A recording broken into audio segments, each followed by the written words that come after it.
Guys, in this video, I wanted to continue a theme that I've done for my last couple of videos, comparing a couple of different manufacturers, particularly their 1911s. Now, what we have in front of us here is I have two of my Tisas 1911s, and I also have my Rock Island 1911 here in the middle.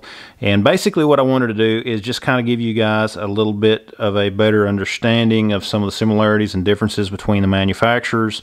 You know, not saying necessarily that one is better than the other. It's just there are different options that each gun has that different manufacturers do differently. And what we have in front of us are a few examples of some good budget 1911s, in my opinion, depending on what you're wanting to do. Now, the Taurus PT 1911 that I have done another video on, you guys go back and check that if you're curious about the Taurus. I also compared it to these two firearms, and in today's video we're going to be comparing the Rock Island to these two firearms. Of course, the Tisas 1911A1 is what we have here. This is a clone of the pistol carried by U.S. soldiers for so many years. It does have the bump mainspring housing. It has the traditional beaver tail, the traditional spur, and you can get hammer bite with this gun if you are gripping it improperly. It also has the traditional sights for 1911. Some people love these sights, some people hate them. Everybody just has to make their own personal choice. This gun is a great example of taking a classic design with a few minor updates and still being able to retain the traditional look. Okay, there's very few differences between this gun and an original 1911 A1 carried by U.S. soldiers. If you're not a 1911 aficionado and know what to look for, it's going to be hard for you to distinguish between these two guns, between this gun and an original 1911 A1. But there are just a very few differences. Of course, the Rock Island, which is what we have here, this 1911 is one that I have had for many years. It has been a lot of fun to shoot. You can see a set of grips that I had made for it, and I absolutely love these grips. They look very nice on this gun. It has a lot of features on it that people look for in a 1911 that you would traditionally pay a lot more money for. It does have the ambi safety. Some people like the ambi safety, some people do not. One thing that Rock Island did is they changed the way that they brand a lot of their guns. Some of them used to have the whole slide labeled up basically, and of course they've changed that to where it is just a little mark on the back of it. It does not have front cocking serrations, which some people like those. Me, it doesn't make any difference.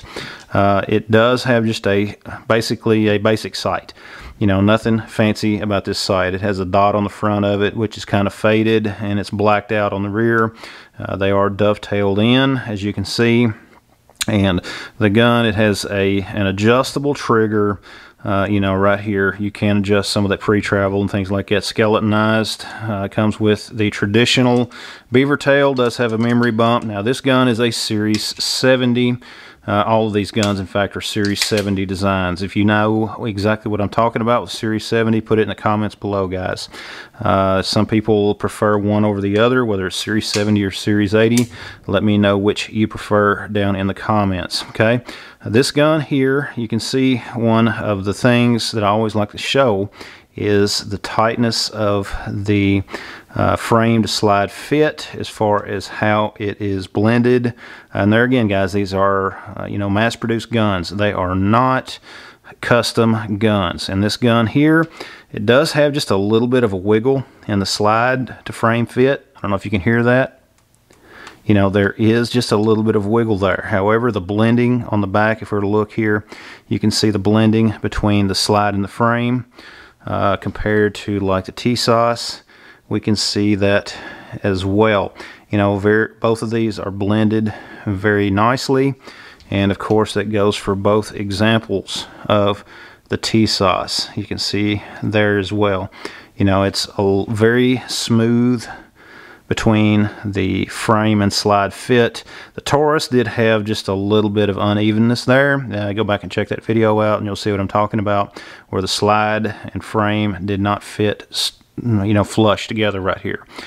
So that is something that you might want to take note of if you are looking between the different versions on the market. Both of these, I have to say, both these manufacturers here have a good reputation as far as 1911 manufacturing. It just basically comes down to the features. Of course, the Rock Island, you know, we do have checkering on the back strap. It does have the lines on the front strap, as you can see there, whereas both of the Tisas pistols on the front strap, there's nothing, okay? Nothing on the original A1, 1911 A1, or on the carry model, you know. But there again, that's just these two examples that I have. There are other models from both manufacturers out there, just depending on what you're looking for. These guns are all very fun to shoot. They've all been very reliable, and I have enjoyed them for quite some time and look forward to many more range sessions with them. But what I thought I would do in this video is just get them out and compare them for you guys, just to show you guys some of the similarities, some of the differences, some of the things to look for in different manufacturing techniques from different manufacturers and things like that, and to get your opinion on them. Between Rock Island and Tisas, what are your thoughts? I'd love to hear your thoughts down in the comments below.